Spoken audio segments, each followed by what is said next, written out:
It is now 6 o'clock. Thank you for joining us in this inclement weather. I'm going to go ahead and call the meeting to order for Canyon Regional Water Authority's April board meeting. I'm going to start off here with the roll call.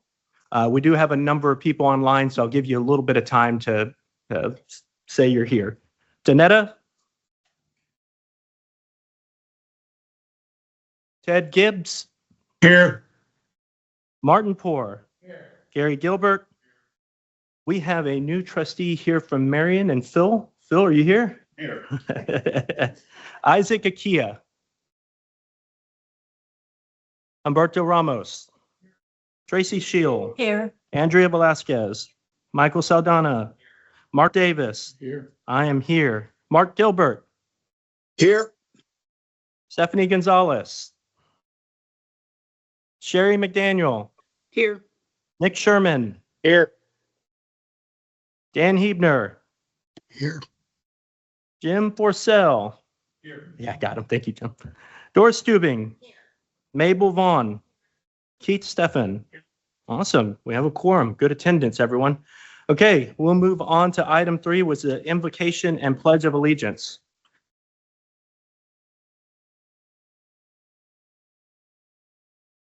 Would you pray with me? Our Father, we praise you and we thank you for all the many blessings you have given us. We ask your blessings upon our nation's leaders. Bring wisdom and patience to what seems to be chaos sometimes. We ask you to be with those on the road, be with those that are sick, be with those that have lost loved ones. Ask your blessings upon these proceedings. May we do what's best for the whole group. In Jesus' name, amen.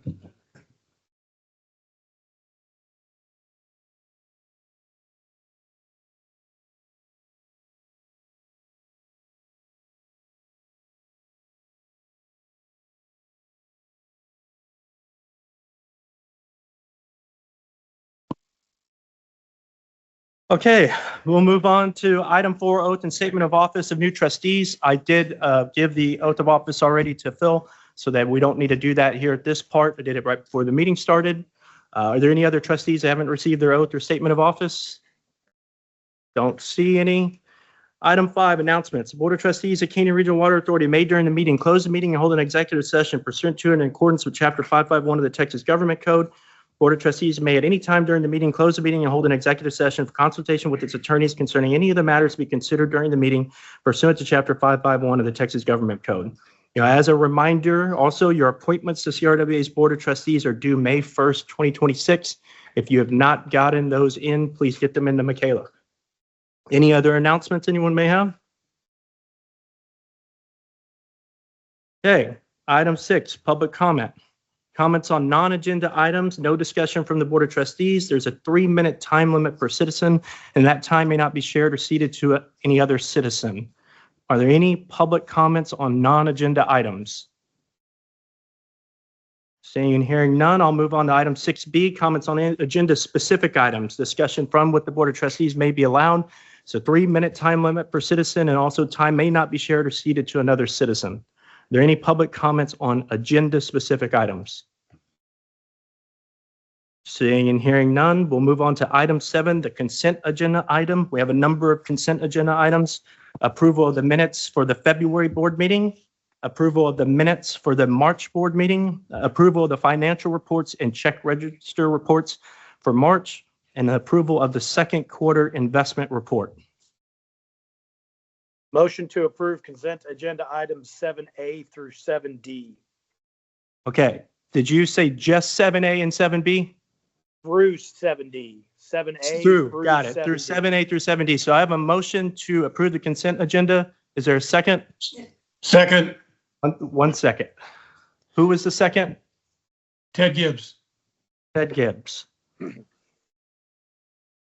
Discussion on the topic? Will you use your mic? This one. Thank I want to pull the minutes for February and March because I don't like the way they read. There's many requests in here that says Tracy Shield made a request. And then it What- goes on and it talks about, Can we find out if Nick will amend his motion? Because he's made a motion to approve the entire consent agenda. And so we would need him to amend the motion not to include the minutes, and then we can have them pulled out. okay. let's just vote on this. This is going to be a long meeting. Let's just press forward with the vote, please. Okay, so you do not want to amend your motion? No, sir. Any other discussion on this topic? On the minutes, Well, on, they're not. no, we're going to approve the whole consent agenda item. Okay. Yeah, he didn't amend his motion. All those in favor say aye. Aye. Any opposed? Ayes have it. Cannot vote on the consent agenda if there's not consent, and since that there's not. I have an objection to the Oh, minutes. okay. So there's a motion to approve the consent agenda, but you're saying because there's opposition, it has to be unanimous? You have to take out the items that were in opposition. Okay. So then our items of opposition, Doris, were the minutes, both minutes? I'm sorry, Brendan. Your items were both the minutes, just Yeah, one of the both minutes? of February and March. Okay, Ruben, do we need to re-vote then on the No. consent agenda that just has the remaining items? The way this works, and it's long-winded sort of, but you have to make a motion that says, I hereby move to amend the motion that was made. There has to be a second. If there's no discussion, then you vote on the amendment, and then you can go back and vote on the whole motion itself as amended. I know it's circuitous, but that's how it's got to work. Since you had enough. So Somebody's got to make a motion to amend the motion that was made. There has to be a second. Then you have to vote on that, just the amendment. If the amendment passes, then you vote on the entire motion as amended. Does that make sense? It, kinda. I know it's circuitous, but well, it's. if the motion fails, Ruben, the motion fails, then what do we do? Motion as articulated by Nick. Yes, which is what we just did. You just start all over again. You need a new motion. So Nick's motion, because somebody wants to pull the minutes, Nick's motion to do the entire consent agenda, we can't vote on it, can't do it that way. Yeah, that's basically right. Okay, well then we can't move that way. Nick, do you understand? Are you able to hear us? Because it's a consent agenda item, all items have to be voted on, or just, it's got to be unanimous, and we didn't have unanimous because Doris wanted the minutes pulled. So what we'll do is now we'll be voting on approving the remaining items in the consent agenda, which are the financial reports and the second quarter investment report. And then we will discuss the minutes, Doris. Does that work? Sure. Okay. Point of order. I heard that we need an amendment to remove those items. Is that correct or not? Not the way we're doing it here. But we can proceed as the way we're doing it. Yes. Okay. Thank you, Martin. Okay, do you understand? Does everyone understand? We are now approving the financial reports and the second quarter investment reports, just C and D. Items A and B are going to be discussed after. Okay, all those in favor, say aye. Do we need, Brandon, hold on. Do we need a motion for just C and D? The closest thing to do is come up with a new motion for just the items to which there's no opposition. Yeah. That's the yeah. closest thing. I'm going to make a motion to approve item 7C and D. Okay, Okay. items 7C and 7D. Is there a second? Is there a second? I'll second it. Thank you, Mabel. So we have a motion and second. We are approving only items 7C and 7D, which is the financial and the second quarter investment report. All those in favor say aye. Any opposed? Thank you. That motion passed. Doris, please let us know your concerns on the minutes. Sorry for all the confusion. All throughout the minutes, it's like this instance, trustee Shell made a request. Then it goes on, says, Mr. Telfer will provide a short presentation. But what was the request? Either you leave that out or you specify what the request was that Tracy had made. This doesn't make sense the way it's written. And it's all throughout the minutes. So when you had sent me the email questioning these items last week, I did ask staff about it. And the way staff explained it to me is if you read it, it will say, for example, I'm on the first set of minutes, which were February. I'm looking at item 8. Right at the beginning of that discussion was Adam Telfer providing his report. It says trustee Shield made a request, and then Mr. Telfer will provide a short presentation. The short presentation was Ms. Shield's request. And so what staff has explained to me is instead of having that written in there twice, the sentence that follows up from the request is what the request was and their action on it. To me, it doesn't make sense. You need to either leave out the trustee Shield made a request, or why don't you say she made a request to which Mr. Telfer responded? Blah, blah, blah. So at some point, this board's got to figure out how it wants the minutes to read, and we've got to do that in some form of consensus because we can't, we've told the staff, I think the staff worked with Mr. Gibbs on this, and this is what they came out with. You want to see a little bit different. I think everyone has a little bit of different idea. At some point, we've got to get a format that works for everyone so that we're not doing this at every single meeting. I'm not quite sure how y'all like to proceed with trying to get that kind of format down, but right now we're doing a yo-yo effect with staff, and this is probably the third different iteration of minutes I've seen this year. Exactly. They need to be clear and specific. So when you read it, what was Tracy's request? It doesn't say that. Well, it's to provide a short presentation regarding the Water Development Board. Well, add to her request and say what it was. And it's throughout all the minutes. They're the same way. Mr. Gilbert? Yes, these are recorded, correct? Yes. These are historical records, the recording is. Can a blurb be put on the minutes that simply say, the audio recording, video recording will be the official record of the meeting, and the minutes are just highlighted points? So when there's issues such as this, it refers to the actual meeting that someone can go through and listen to specific wording that's more detailed. You never know when technology can go bad on you and you lose that audio video, you know. I would think the paper needs to be the official. Let's get his question answered real quick from Ruben, if you feel prepared to answer this question. Can the audio and video become the official record and the minutes be noted as just notes?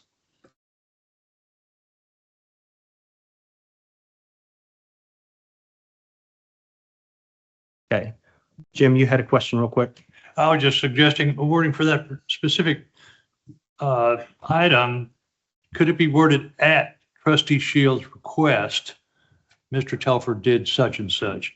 I see it further down. You know, there's a lot of these. Mr. Gage had a request, or change that to at Mr. Gage's request. Then the explanation to follow. Just a comma instead of a period. Jim, I think we can do the minutes in a number of different ways. All I'm asking for is like, skin a cat. Let's just figure out what way we would like it so that we've got a draft that staff can use regularly. And so we're not changing formats. That's all I'm asking. So it can be that way. The minutes from February, we never did adjourn to go into executive session. But it says in here, we returned from executive session. Item 10 says no executive session was held. The trustees remained in open session. And on item 11, it says no executive session was held. The trustees remained in open session. Okay. And then your page numbers are incorrect. Those were fixed when we did the final count. Just their copy of review. It had the wrong page number. So again, I asked this board, how would we like to standardize these minutes so we're not bringing them up? Because if we've got a couple different trustees that differ on how these need to be, how the format needs to look, that's an impossible task for staff. Because no one's going to be happy. Someone's going to be mad. If we do it differently than you, Doris, you're not going to be happy about that. If we do it different than someone else, they're not going to be happy. How do we get to a standardized set of minutes where we're not correcting maybe the format that we do them in? Is it something as simple as how Jim requested? Do we have this instead of the trustee Shield made a request? It says Mr. Telfer at the request of trustee Shield did such and such. Is that an effective way to handle the rest of the minutes? All I'm asking is that it be clear and concise. So anybody picks this up, they will understand what's going on. But as it's written now, it doesn't say that. Is that an acceptable way? Were the rest of the minutes in the format I okay? think the way Jim suggested is an excellent way. Do we have any other comments on how we're going to do the minutes? Can y'all online follow the conversation okay? So Jim had a suggestion that this format looks good. Well, I'm sorry, I shouldn't say that. He didn't necessarily say that. He suggested that, instead of saying trustee Shield made a request, that we do it a little bit differently and say at the request of whoever the trustee was, and then the action item. Doris, does that sound acceptable to you? Yep. Okay. Is that clear direction to staff? Okay. I'd like to make a motion that we accept the minutes as presented and make this change that we just discussed going forward. Second. Okay, so we have a motion and a second to accept the minutes as presented, and then knowing that we're going to have the different format moving forward. Does everyone understand the motion? The motion is for both minutes, Martin? Yes. Okay, so we've got a motion for both minutes. Any other discussion? I've got a question. Yes, sir. I appreciate Doris, looking at the minutes. When you say, Brandon, that others have issues with the minutes, I don't think others have issues. It's Doris. And I respect Doris because she's been on the sport. And you mentioned earlier you have a process. You reached out to Doris prior. Did Doris see these minutes prior to this board? Thank you. So I think sir. if there's a process in which you address Doris's concerns prior to this meeting, a lot of this could be streamlined. And as far as staff having a yo-yo, honestly, I really don't, that's part of staff's job. But I think to streamline the process, you got a board of director, one who's asking for this and has been asking through these iterations of these meetings. So I think you accommodate her need, and whether you follow that process and let her look at it prior. And then when it comes to the board, she's already looked at it. No, thank you, sir. You're exactly right. So these minutes actually went out ahead of time. So you didn't get your first view of these minutes in the packet as how it's been done historically. Staff have told me that these minutes will now be out on the Monday after the board meeting. So we'll have this board meeting tonight, and by next Monday, you'll have a draft of the minutes with a week-long window to make comments on, and then take those comments back to staff. If you have any comments, they'll address them, and then they'll put them in the full packet for us to review. So you're absolutely right. That is a solution to, some of Doris's concerns, but we do need standardized form minutes.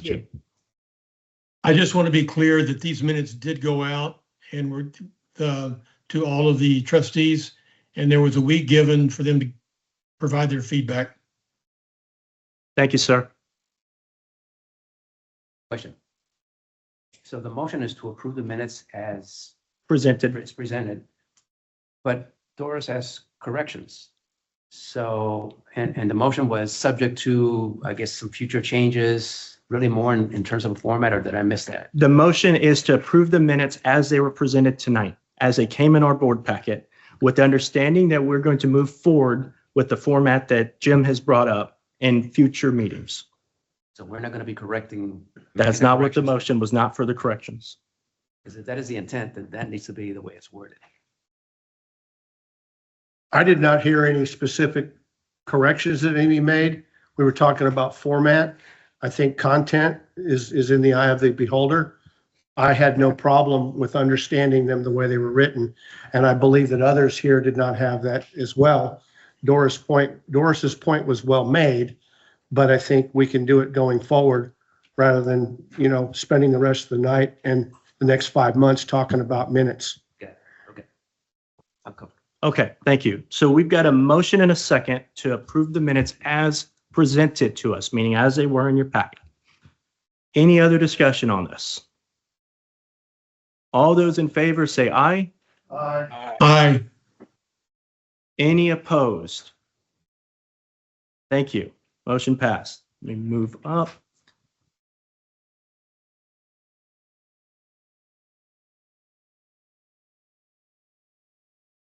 Okay, moving on to item 8, reports. I think we will start with a presentation from Focus Advocacy, the legislative affairs consultant that we contracted with last year. They've got a short presentation for us just on what they've been doing in the last few months, working with staff on a couple different issues that staff deemed important. There's a button on the right. There we go. Thank you. My name is Snapper Carr. I'm partner and general counsel with Focus Advocacy here tonight. With me tonight is my business partner, Curtis Seidlitz as well. Thank y'all for the opportunity just to give y'all a quick rundown since the last time we were here and kind of update on our activities that we've been having with staff and some of your members on the board as well. And kind of a snapshot of to where we are in the legislative interim process. We obviously have finished with the primaries. We do have a runoff in May 26 with some statewide offices and legislative offices still in the mix. For the most part, the delegations for the Canyon Regional Water Service territory in respective areas is pretty set. There certainly could be some changes, but for the most part, that delegation is pretty set. The bigger news in the last part of March, early part of April, both the House and the Senate released their interim study charges. And so the Speaker in the House issued a number of charges to all of the committees for areas of interest that they want them to hold hearings and make recommendations on. Certainly many committees could have issues that would be of interest to Canyon Regional and others, but ultimately the House Natural Resources Committee is the primary one. That committee was given a charge on groundwater related studies, very comprehensive charge on that. Was also given a charge to look at innovative water supply strategies, to look at new areas, to look at kind of increased brackish groundwater productions. And then a common theme that you'll hear in the charges as you look at them is they also had a charge to look at data center water usage and the impact on overall systems and supplies. And that issue kind of runs across multiple committees, the House State Affairs Committee, and certainly some Senate committees as well.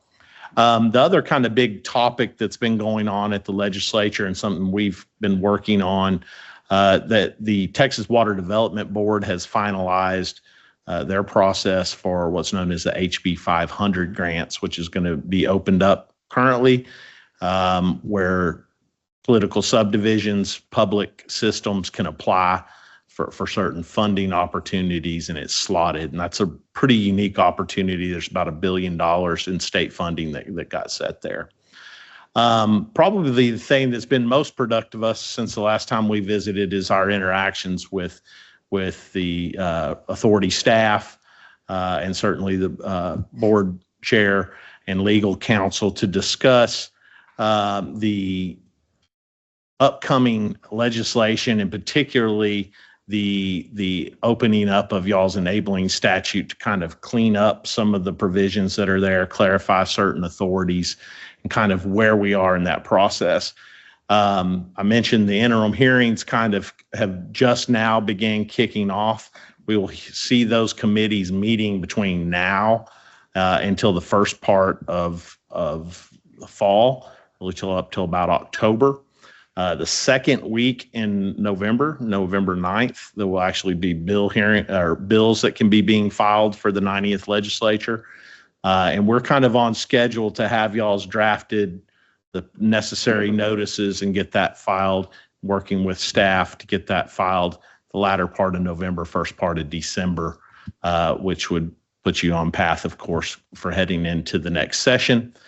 To be engaged in these topics, certainly that will be policy matters that get debated, and certainly funding, as we mentioned, but then also the agency activities. And the other thing that we've been preparing for and having discussions with was an effort to get bin reclassification, as we referred to it.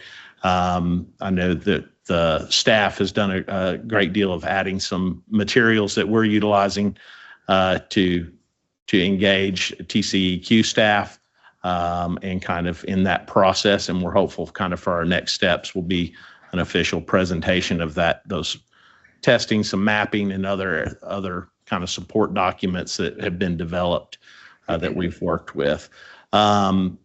Certainly there will be, like I said, other areas of focus on water policy related areas, But our next big step will be having individualized meetings to kind of educate and kick off with the various delegation members. We could name a few, for Representative Schoolcraft, Senator Campbell, for example, just to name a few, to say, and Senator Zaffarini and others that are in y'all's delegation, to say, here's what we're anticipating, here's what we're going to be looking at coming into next session, and also to kind of have those discussions about some of these policy areas that might impact y'all. For example, that y'all do utilize groundwater for certain supply projects, and some heavy discussion about export or movement of groundwater or further production. And so those will be the next things that will be happening between now and let's say the middle part of the summer. It's kind of navigating their schedules. Those meetings will be in district and in coordination with your executive staff. And so it's kind of been the main things. This is definitely the legislature shifting gears right now into kind of preparing for this next round. Water is certainly been a focal point. I'm sure many of y'all, and I think I mentioned the last time we worked with communities like the city of Corpus Christi. So we've had a lot of national spotlight on Texas on some of our water related items as well, if not international. And so kind of that's where we are. And we've had a lot of productive groundwork, and it's usually that preparation, especially on a proactive bill like what we'll be seeking for y'all. That preparation work makes life much easier as we get towards the actual filing of the bill and those meetings. And so, Kurt, if I missed anything, or certainly if there's any questions, Carrie, but that's kind of the report. Yes, ma'am. Were you involved in the Hayes County Judge workshop that he did? Yes, Judge Becerra. On There was a water summit. It was held probably about 2 weeks ago. yeah. No, I think I've read some materials about it, but no, I wasn't involved with that particular summit. Either was Representative Zwiener. She was kind of kept out of it as well, even though she's on the natural resources. That's right. She's a member of the natural resources, and that's something else we prepared. And I think we've had is kind of cross-referencing y'all's members with the various committees that they serve on. Like we mentioned, natural resources, certainly a big one. Water and ag in the Senate is the others. Yes, sir. I've got a question for you, Mr. President. With Mhm. regards to downsizing the composition of this board, is that something that's an enabling act, or is that something we do here internally? We do it internally. We already I got, just want to make sure if there's conversations about that outside, that we're aware of what's happening outside, but if it's internal, that's fine. yeah, so we actually sought to amend the act back in the early 90s to give us the permission to reduce down from 2 to 1 by resolution. So we did that a long time ago. Any other questions? Questions Yeah, online, Nick? Yes, sir. So, I apologize, sir. I can't see very well in the Yes, sir. at the podium there. Can you speak specifically to what you're doing to aid with the bin classification adjustment? Yeah, so I met myself early on with the chief of staff for the TCEQ, that is chief of staff to the executive director, and with their deputy executive director, to begin telling them that there had been efforts we were made aware of that took place in the past, but those were sometimes back, and that it was the belief of the authority that they were in compliance, and that there was also some oddities based on other entities having take points that were in different classifications from the same water. And so upon that, they said they would assemble the team, but they would encourage us to have our kind of materials together, primarily that being some testing results that I think just came about to show that we are in fact in compliance and would meet those. And so then after that was available, we'll be setting back down. They said they would assemble the necessary executive team for us to travel to Austin and have that meeting with your representatives from the executive staff. Okay, so I'm hearing you have all the information you need from staff. Specifically on this, could y'all generate a written report to be included in our packet for next month with some schedule information and what's what's specifically going on with this topic. This is something that we've been talking about for quite a while. And I believe I made a suggestion some time ago to engage you guys and aid us with this. So I'd like to keep track of how we're doing on this. Yeah, no, as soon as we were informed about it, we kind of dug into greater activity, and I had the opportunity, like I said, to meet one-on-one with some of the TCEQ executive staff folks. In addition to their government, they have an intergovernmental relations office, but which certainly is helpful. But yeah, I think we looked at materials all the way back for about 15 years worth of correspondence at some level. So absolutely, and we can share that for inclusion in future reports. Yeah, Nick, I don't know if staff's given them the complete document yet. I just saw an email come across earlier today with asking for me to put my eyes on some of the BIN 2 documents that are going to go out to the state. But I know the staff's worked pretty hard, and Adam's over there in the corner. I don't mean to call him out, but we may ask him a question or two about it to try and prove this up. There is no formal process at TCEQ to reduce down from 2 to 1. And so we're kind of creating this process as we go and hoping the state comes along with us. Which is exactly right. There's not a formal way to go about a filing, which is why they kind of encouraged us to prepare this material. And you're right, I got a large kind of finalized file today. And then also having some strategy about having that discussion with executive level leaders at the agency to explain this situation and get the attention to it to hopefully get to a path for solution, not just identifying that there's an issue. Thank you. Other questions? Thank you for coming, sir. Thank y'all. Okay, we will move to General Manager's Report, item 8A.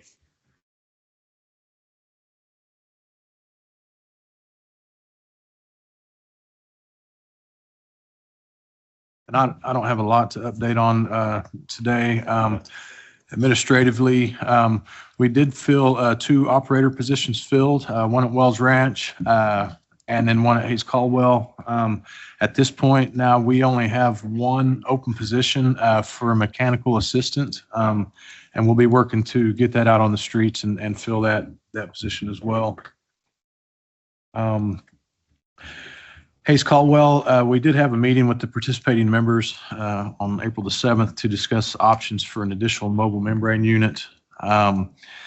Really, of the 3 that were in the pilot studies, DuPont, West Tech, and Paul, only Paul and West Tech have anything available for us. And of those 2, only Paul has one available for purchase. The purchase cost would be approximately $3.1 million. A rental cost from either of those manufacturers would be approximately $40,000 monthly.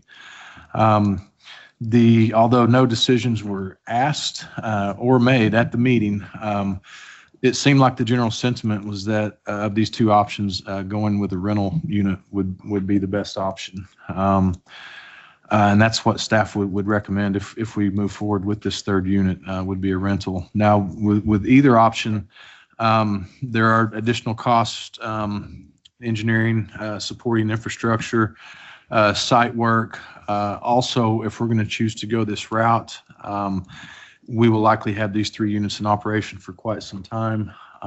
So we would like to go in and make some improvements that'll help us make it easier for our operators to maintain all 3 units.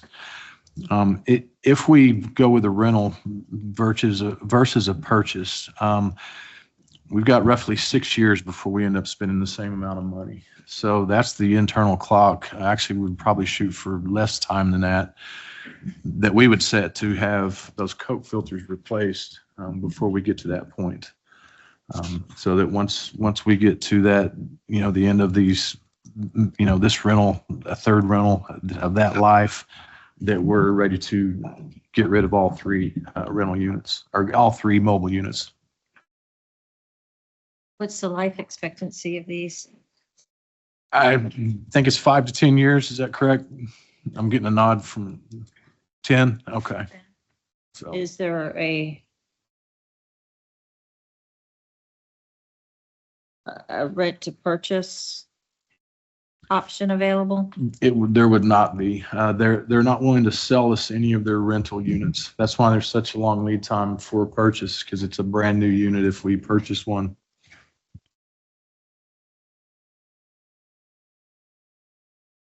Terry, when's the next meeting of this group? We don't have the next meeting scheduled yet. Okay.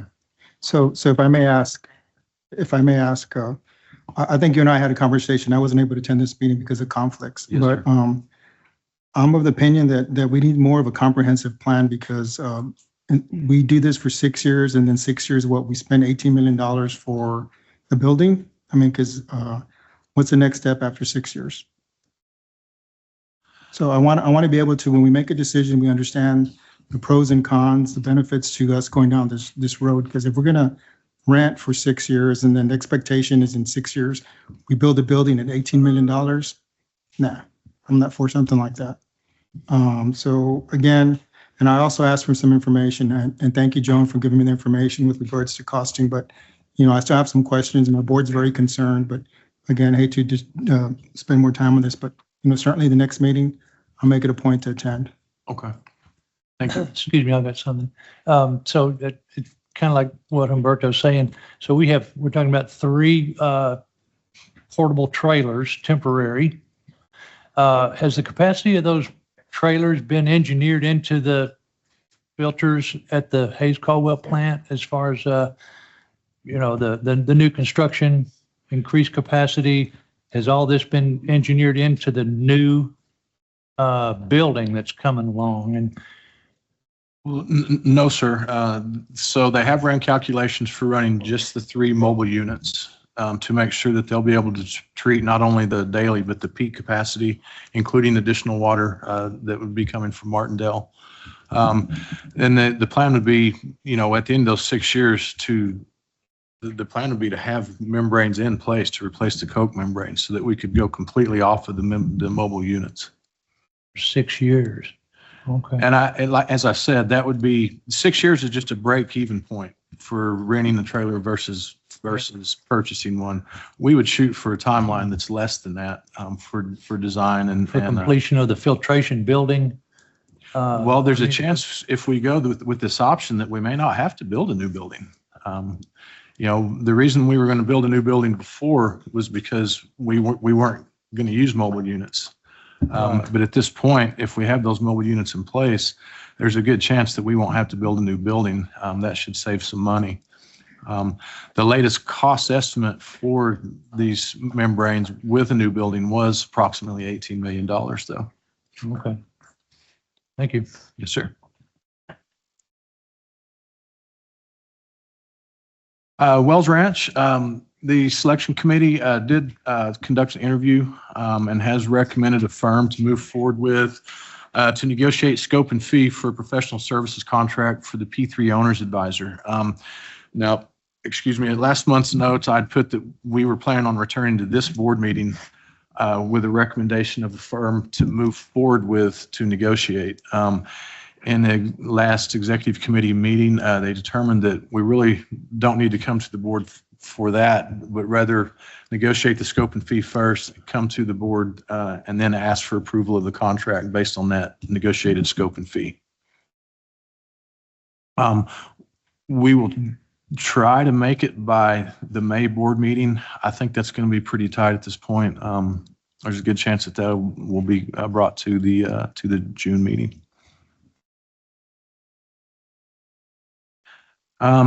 Alliance Regional, no update other than to say that the coordination with the litigation over the design deficiencies is ongoing. That work is continuing behind the scenes. Our next regular board meeting is this coming Wednesday at Alliance Regional.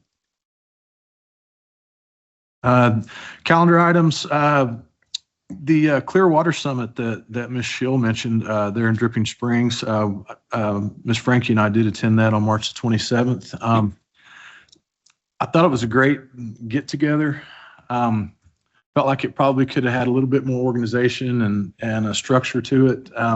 Some good conversations, but in the end, and I hope that we continue to have those meetings. But in the end, I think we needed a little bit more structure on this one and not just, folks kind of, giving anecdotes and opinions. And that's all the, I don't know, I'll take that back. I just wanted to remind everybody, so we had depositions related to the Tri-Hydro case on April the 2nd and the 3rd. And we do still have the mediation scheduled on May the 12th for that case.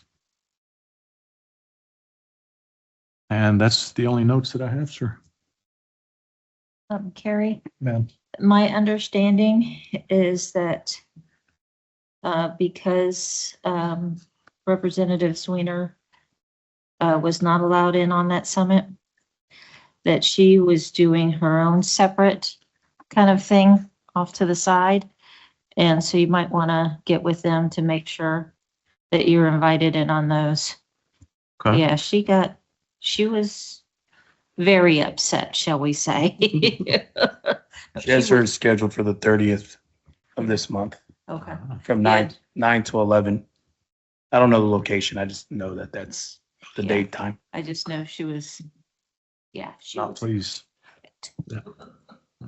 Thanks for letting us know. This was a summit, just to kind of get everyone up to speed. This was a summit that was local leaders, local concerned citizens on groundwater, and I'm going to assume data centers and growth and everything else.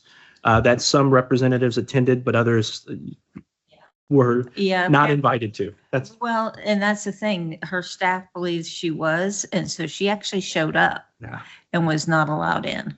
That's where she got really, really, really ticked off. Yeah. Yeah. Water is, obviously very prominent. You see it everywhere you look in the news right now. So lots of concerned citizens. Questions for Kerry on his report? Item 8B, staff updates, operations, budget, financials, external affairs, and planning, administrative. I don't believe the staff's giving an update specifically on here out of respect for your time and having focused advocacy, give a presentation. But if you have any questions in the operations, budgets, financials, external affairs, planning, administrative, we'll bring the staff up and you can ask away. Did you have any questions on anything that were in the reports? Okay. Anybody online? Okay, thank you. We'll move on to item 8C, committee and board of managers updates. Let's start with the construction committee while we have Nick here. Yes, sir. Thank you. I have my minutes or my notes in the packet there. I did have couple follow-up questions on the. Let me see. Let me find my notes. I apologize. On the Wells Ranch, I took a site visit with a couple staff members out there to all the projects and had a question regarding some clearances on the generators as they're set. I had the same question in the last construction committee meeting. Carrie or Bobby, do you guys have an answer on what the clearance needs to be between those generators? Yes, sir. Actually, there wasn't a minimum clearance specified, which was very strange to me. They said where we had them set from a clearance perspective was acceptable. However, we do still want to get those doors open all the way. And so we are going to move that one generator over just a few inches so that we can have full clearance for the doors to open. So my specific question was, what is the code requirement for that area? There was no code requirement that addressed it, sir. Okay, and then who stated it's acceptable as is? Sorry? Who was who gave the response that it's acceptable for the That's the manufacturer. door? The Lofton, who's the manufacturer. The supplier. Oh, I'm sorry, the supplier. Apologize. And that's how Ardura designed it? I beg your pardon? And that's how Ardura designed the project for the generator access door to hit the next generator? There was no clearance specified in the design plans for a distance between those two, the two generators, or between any of the other infrastructure around there. Are the pads located where they're supposed to be? Bobby, you want to come to a microphone, please? Sorry, Nick, we keep looking over at Bobby off the screen. We're going to bring him up real quick. Could you repeat the question, please?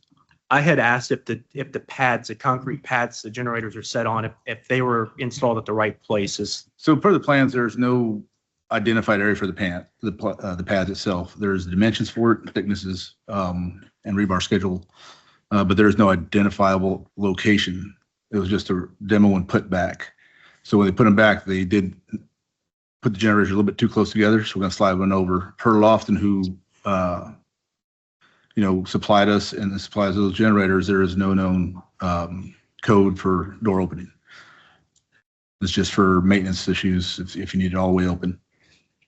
Which we will need maintenance on the generator. So the door needs to open all the way. Yes, they're gonna get moved to where they can open up all the way. We're just verifying with the structural engineer to make sure the pad can support that extra couple of inches. I just want to make sure that it's all good and dandy with them. Okay. I guess that's an answer. Does anybody have anything else to comment on that? I have one other question. Not seeing any, Nick, go ahead. At the Hayes Caldwell plant, while we were there, I noted so that facility has chlorine gas. Very hazardous. If there's a leak, you need to know which direction the wind is blowing.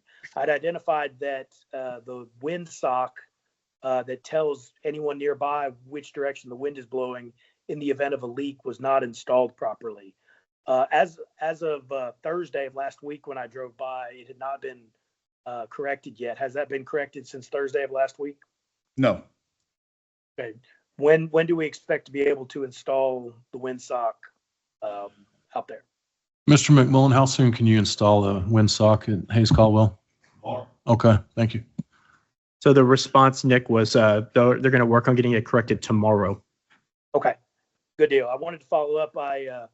Based on my tours, I realized that my hunting location is right past Hayes Caldwell. So every time I've gone to be unsuccessful turkey hunting this year, I swing by just to put eyes on the facility, and I'd noticed that hadn't been done yet. So those are my two things I wanted to follow up on. Thank you. And for the rest of the board, I apologize. I'm having an emergency at work. I need to drop off.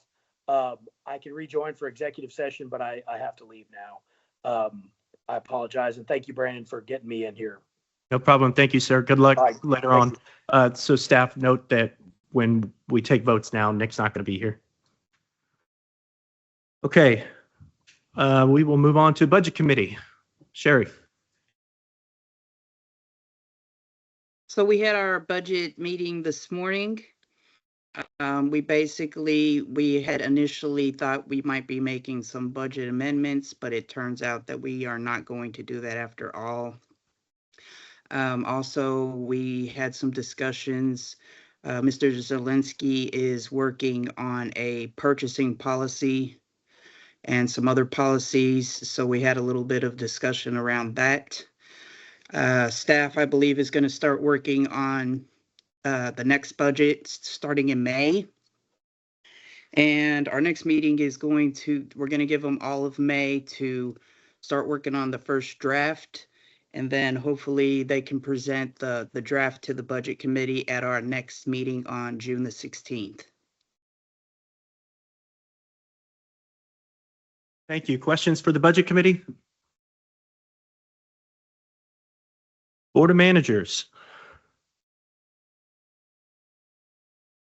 Guys, I was in Disney last month, so I had asked Michael to chair for me, and then Michael had a baby. Yeah. So congratulations, right? So I think Brandon was there. I don't have anything from the Board of Managers perspective, but any notes you have, Brandon? Yeah, I don't think we really had a lot of significant items there for the Board of Managers. One of the things the Board of Managers has tried to be more focused on is getting specifically in operations. So you'll see in Nick's report at the end of the construction committee, there was a discussion about taking some items off of the construction committee because there were more operational things or maintenance items.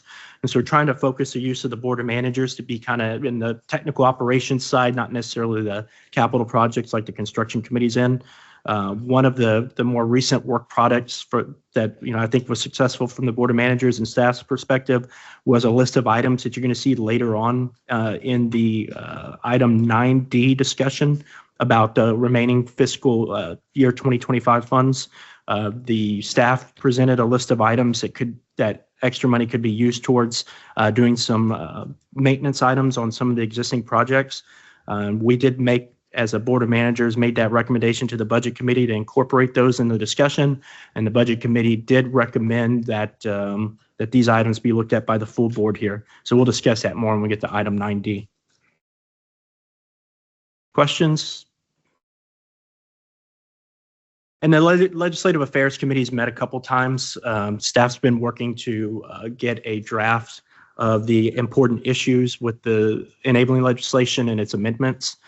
So we're working through that now. And then you've heard the bin 2 classification. I think the bin 2 classification is extremely important. I think it will save us millions of dollars if we're able to reclassify. So I'm happy to see some good progress on that. I know Chelsea, I think she had something come up and couldn't attend the meeting tonight. But she's been working very hard, and I know Adam has too, in getting samples coordinated and getting this put together. So hopefully we'll be successful there. Any other questions on item 8C? Okay. Item 9A, discuss, consider, and take possible action on resolution 260405, approving and amending CRWA employee handbook revised May 13, 2024 to include a credit use policy and agreement for wage deductions associated with improper use of CRWA credit as applicable. You may remember this was an agenda item last month. It had some additional review done, and I think staff's ready to give a quick discussion on it for our consideration. I just got the copies in the mail today, and I have not had a chance to review the revisions that they've made. So the credit use policy is in the agenda packet. Yeah, but this is the employee policy, and it's going into the employee policy. Yeah, so the credit use policy is being inserted into the personnel policy. Personnel policy. Okay. Yes, ma'am.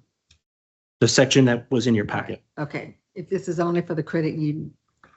Only for the credit use policy. It's not making any other changes to the employment policy. Okay.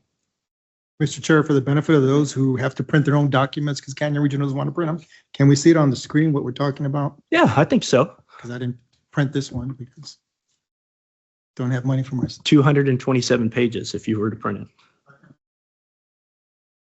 Thank you, staff, for printing mine. Just bear with us a second while we scroll down to the item.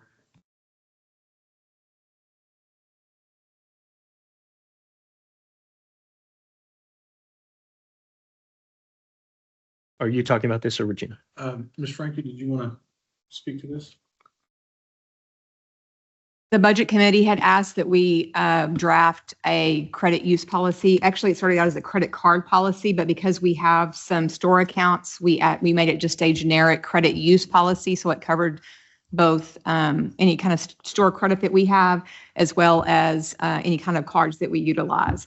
Most of it came from Texas Workforce Commission's rendition of it, and then it went to our attorneys. They marked it up, we changed, and then it went to our HR firm for a review by them. So this is the final draft after everyone who has had their hands on it and revisions were made. Questions for staff on the policy? Yes, sir. I've got a basic question. Was this a result of abuse of a policy, or why did this come about? I think the budget committee, or Sherry, you want to speak on this? You brought this up, or if you'd like, I can. Well, I think that there should be a policy in place for any of the funds being used. And it didn't have anything to do with anybody abusing it. It's just, there's a lot of policies and procedures that need to be written just so they're documented, so that when you have new employees coming on board, because if you scroll up to the very end of it, after this, all the employees have to sign it so that they're aware, just to make sure that everybody knows what the policies are. I think originally what we discovered, Sherry, correct me if I'm wrong, is there was a small excerpt in the procurement policy related to the credit cards, but it wasn't in the personnel policies. Correct. And the budget committee did look over this and we would like to recommend approval for it. That answer your questions? Okay. Any other questions on this item? So we are looking for a motion to insert this into the personnel policies. I'll make a motion to insert it. Okay, we have a motion. Make a second. We have a second. Any other discussion on this item? All those in favor say aye. Aye. Any opposed? I'll abstain because You're abstaining. One abstention. Okay, motion passed. Thank you, everyone. Item 9B, discuss, consider, and take possible action on Resolution 260406, adopting and approving a hard closing date for the month-end financials of the 25th of the following month for each individual month or the first business day following the 25th in the event that date occurs on a holiday or weekend. I think the Budget Committee initially met to discuss trying to get a hard close for the prior month. Subsequently, they've met again and had further discussions with staff. And I don't think they're ready to make a recommendation specifically on this item. But, you know, this is a discussion item as well. So if y'all have some questions on it, now would be a great time to ask those questions in case it comes to us here in the next month or two for discussion and action. Okay, so to be clear, so March's financials aren't due until April 25th, correct? Yes, ma'am.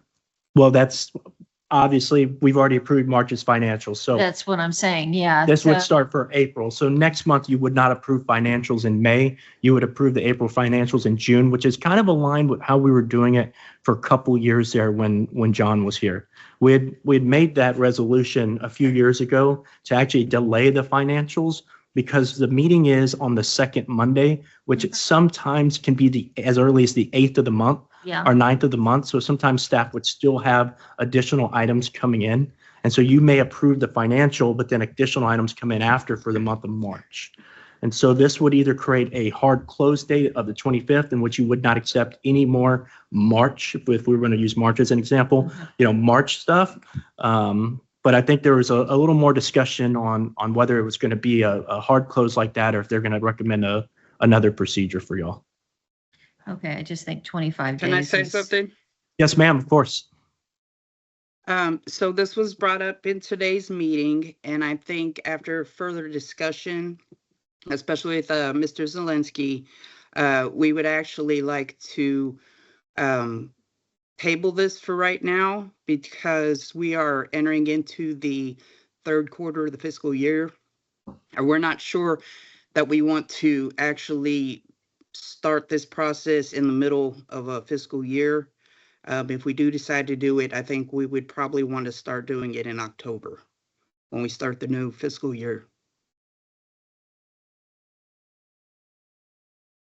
So I think that's what we kind of discussed. If Mr. Zelensky would like to speak on that a little bit.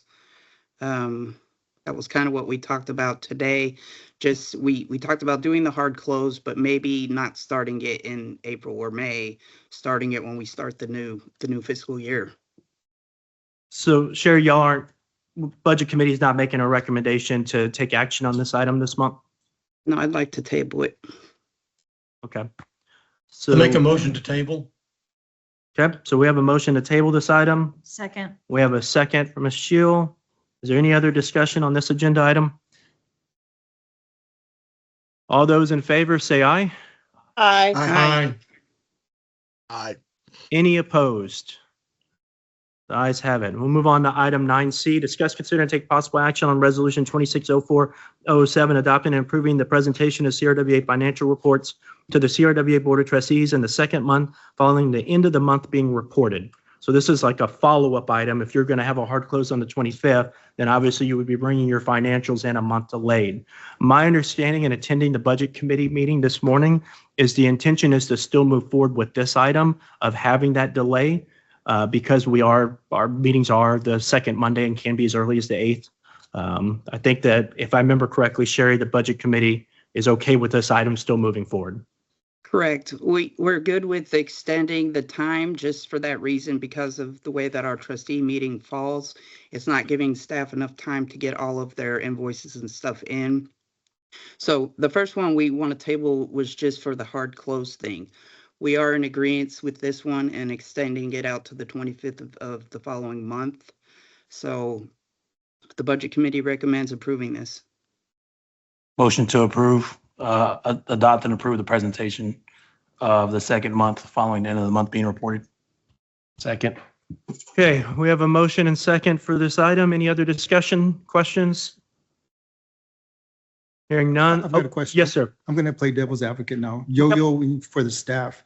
Does this cause any hardship for staff? And reconciling, I think staff is in support of this item to give Okay. them some additional time to get everything compiled so that, those documents are, when we receive them at a meeting are pretty much set in stone. So yeah, it came with the staff recommendation this morning. Okay, all those in favor say aye. Aye. Any opposed? Okay, the ayes have it. Thank you. Okay, item 9D, discuss, consider, and take possible action on resolution 260408, approving the use of fiscal year 2025 remaining funds for needed repairs and replacements at CRWA facilities. Another item that went to the Budget Committee, you may remember a few months ago, the Budget Committee met to discuss leftover funds from fiscal year 25. Those funds came from a number of sources, over projections of chemical costs, utilities, attorney fees, engineering fees. There was additional money left over for projects that are still being built out. Obviously, none of that money would be used for this, as we need that for these projects to get finished, the Reedville line being one of them, work here at Dunlap, work at Wells Ranch, and work at Hayes Caldwell. And so staff identified, I think, approximately $2.7 million of funds. They were able to track those funds based on the participants and keep those funds allocated to the individual projects.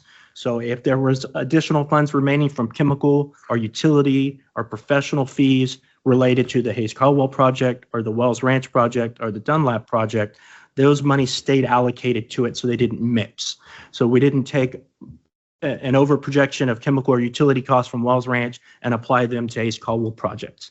And so once they identified that there were some funds remaining, I mentioned earlier, the Board of Managers had asked staff, and staff had started working on a list of some maintenance items. You may remember we had troubles with the clarifiers here at Lake Dunlap that needed new motors. David McMullen was able to, and staff were able to get those up and kind of running, but they were patched.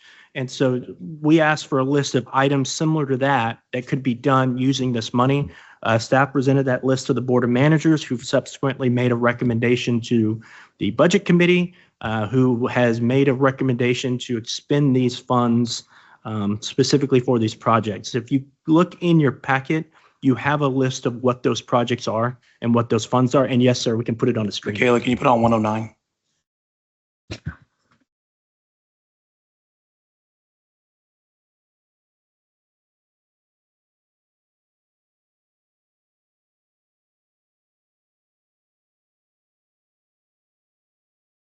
So were these maintenance issues actually thought about when the projected cost was determined and budgeted? Is that why? I mean, it just seems like for example, the Lake Dunlap water treatment, we projected $853,857.36, but the cost of the project was only $205,000. So how did we project such a high number when that wasn't what we needed for the project? Or did, as I said, did we also take into account, or I guess These are proposed projects. So there were funds left over from fiscal year 25. okay. And the staff identified potential maintenance items that could be addressed using those funds. So everything you see here is a proposed estimated cost for individual items that could be taken care of that are maintenance items here at the facilities. Okay. So I guess I do not believe that I this, guess I'm confused as to how we're calculating what these available funds are, and then so the remaining funds and what, I guess I'm just, So for instance, for Lake Dunlap, the remaining funds for that project from the last fiscal year was the $853,000. To do immediate repairs, they identified $200,000 worth of repairs they could do right away. That actually leaves us with just under $650,000 still there that we haven't allocated anywhere. No decision has been made with what to do with that additional remaining money, or the remaining money that's there. okay. Again, though, now that I understand those numbers a little better, how did we end up with so much money left over that we had it even available to be able to do these repairs? I guess,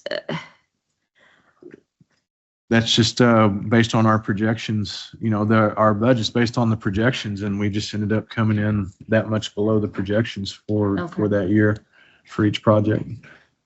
that's quite a bit. That's why I'm. So are these, are we looking at budget surpluses here? Yes, sir. Good. Yeah, that's what I'm going, wow, that's quite a bit of a budget surplus and. Unrestricted budget, right? They're not tied to anything. This is just That's money hanging correct. out there. Yes, sir. So I have a basic question. Do we not have a plan, I guess, with the budget that says this is what we're budgeting, this is what we're asking for, and these are the projects we're going to address? Or is it just, what is it? Is it just a budget based on what we project we may need without any projects? Because that's what it looks like here, because, right now you're saying you can do these additional things with the monies remaining, if I understand that correctly. Well, what were those projects that were budgeted that were supposed to use up this money?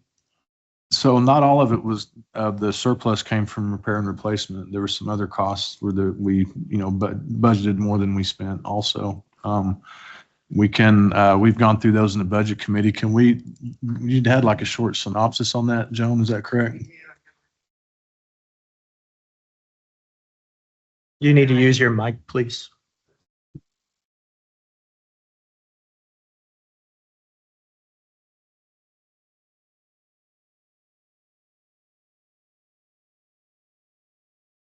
So these overages and stuff, we did have an excess. We had earnings basically for fiscal year 2025. And a lot of it was, I say a lot, part of it was because I overprojected utility and chemical cost. When I was working on the budget last year, it was like chemicals, the cost in previous years kept increasing and they kind of were at a standstill. That was part of it. This number right here does not affect the repair and replacement fund. These numbers here are from over collecting from the entities for expenses that weren't incurred for operating the plant and for administrative costs. Some of it was we did not fill some employee positions. We went with a different health insurance company, which was a savings of about $135,000. And so these numbers here do not affect the membrane account, the repair and replacement account, the debt funds. Those are all put into a different account. This is strictly operating to run the plants and administration. I appreciate. And so, I'm sorry? I appreciate that because we all have budgets and I appreciate what you're telling me. I guess what I would like to see, I understand what you're saying, Joan, because I have budgets too, right? And sometimes we over budget this and that. I'd like to see with regards to Hayes Caldwell, what is the plan for Hayes Caldwell? What are these projects in the event that we do have this surplus of additional, we're paying more for chemicals and we have this cost, or what is the plan? Right here, I'm assuming this is the first time I'm seeing this for Hayes Caldwell. I haven't heard this before. So, just use that as an example. Do we have, when we do this budget, the next budget, can we project in the event that we have excess funds, here's what we all agreed to do collectively. We all agree these are topics, fine, easy. We all understand that. That's all I'm asking for. We can just do that. But I do appreciate what you're saying. I do understand what you're saying. the costs that are coming in with some of these things, with regards to under budget. I'm assuming next year we're going to be probably over budget with this war and all this other stuff going on with all these costs for gas and stuff. But I just like to see if we can be in agreement prior so that we all understand what these potential projects can be if we do have funds. Okay. And I'm assuming staff was in favor of this? Yes, sir. Staff is in favor of this? Okay. One of the things you mentioned was overcharging the entities. Is the thought of maybe reimbursing the entities? Was that a thought? Sherry, during your budget committee meeting, was there any discussion with the budget committee on returning money to member entities in lieu of doing these, this or some other? Only if the member entities were overcharged. I'm not saying, just Well, because part of we it- have an over, we'll pay back the. Well, part of entities. it was said that maybe take it and put it into the repair and replacement funds.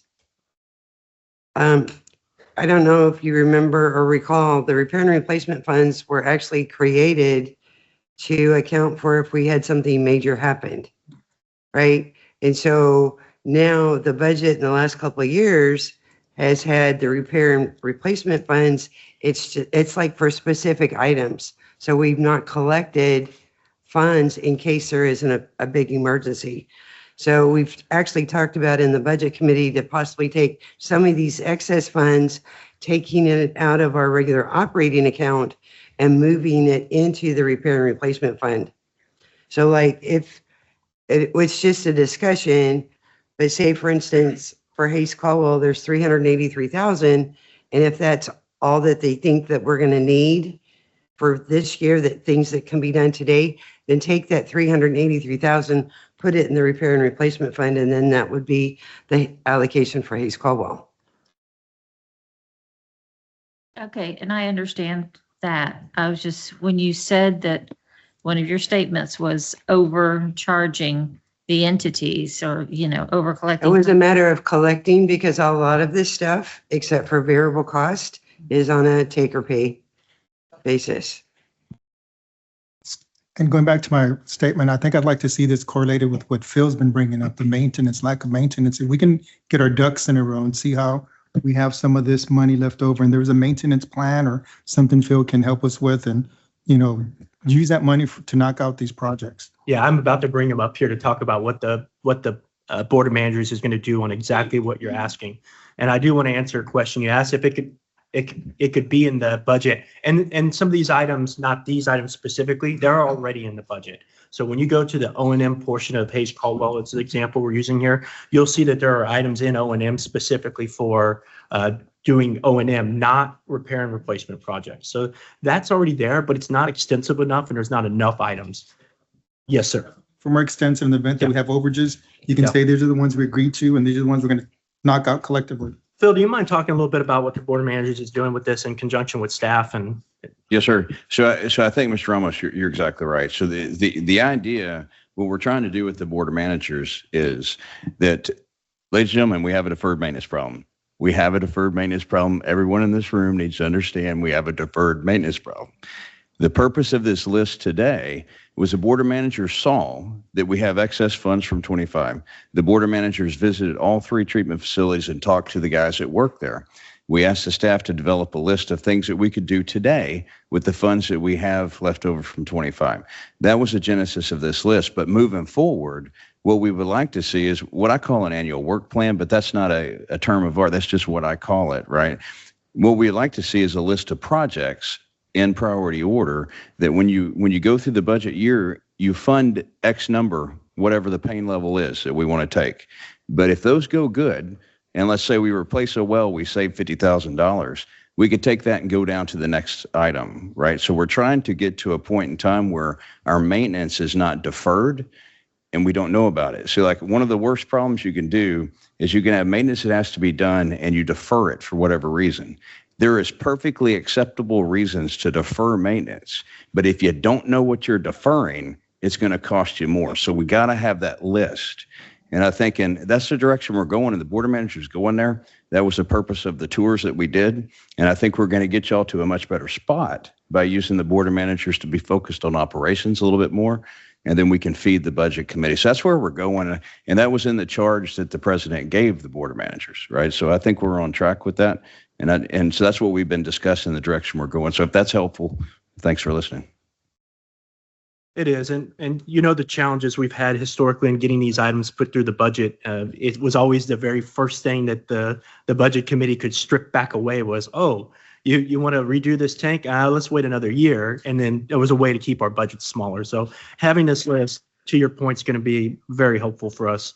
And what I see it helping us do is stabilize the rates so we can have so much every year that we want to put towards this, and then be able, exactly like Phil said, if you get down the list, and you've got some money left over, just keep knocking it out, but in a way to keep the rates from doing this and this and that. So I think it'll be helpful for us. More questions on this item?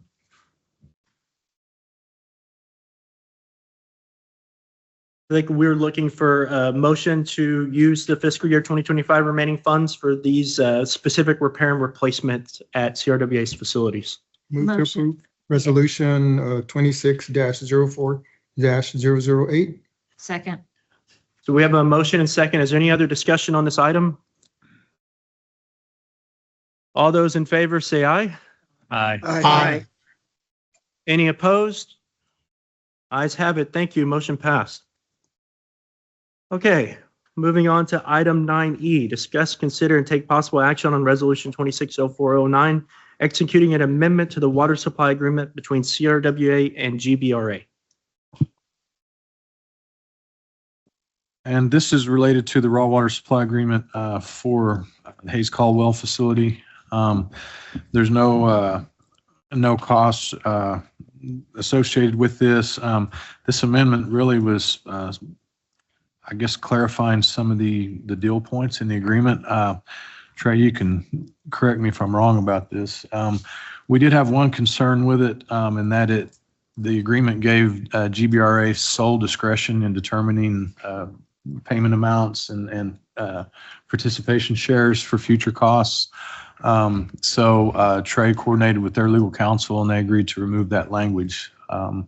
So moving forward, there's really there's no impact to Canyon Regional for this amendment, other than to state that Canyon Regional has paid their participating share already for what they owe. Anything else to add, Mr. Wilson? No, the agreement is really more one of a procedure. It formalizes the procedure in the election of Canyon Regional and other parties that participate in this water supply agreement to, at their own option, to either pay cash up front, which is what Canyon Regional has historically done, or to participate in GBRA's financing of this through debt service. And this talks about how GBRA presents to Canyon Regional and the other customers raw water delivery system improvements. They're going to give us notice of the cost, at which point we'll have an election to either pay those costs cash and not participate in the debt service process, or to be part of the debt service process. And this actually has the mechanics of the notice, the response time, and how that works, but it doesn't provide for any immediate payment up front. So this is formalizing an agreement that has been informal up to this point. There was some concern about the amount of unilateral discretion that GBRA had to develop to declare our allocation, and we beat them back on that and forced them to allocate the share based upon the contractual allocation, and they didn't push back on that. Questions for Trey or staff? Yes, sir. So the options are cash and go under their debt, pretty much what we do now, right? And we already paid cash one time. So does this preclude the fact that we can go into debt, and I guess we go into debt and we give them cash? So that's how that's handled. So let's say we go into debt as opposed to go into debt with GBRA. We seek funds ourselves and we just turn over cash. It doesn't speak specifically to that, but that's certainly one of our options. That's okay. All right, then I'll move to approve. Second.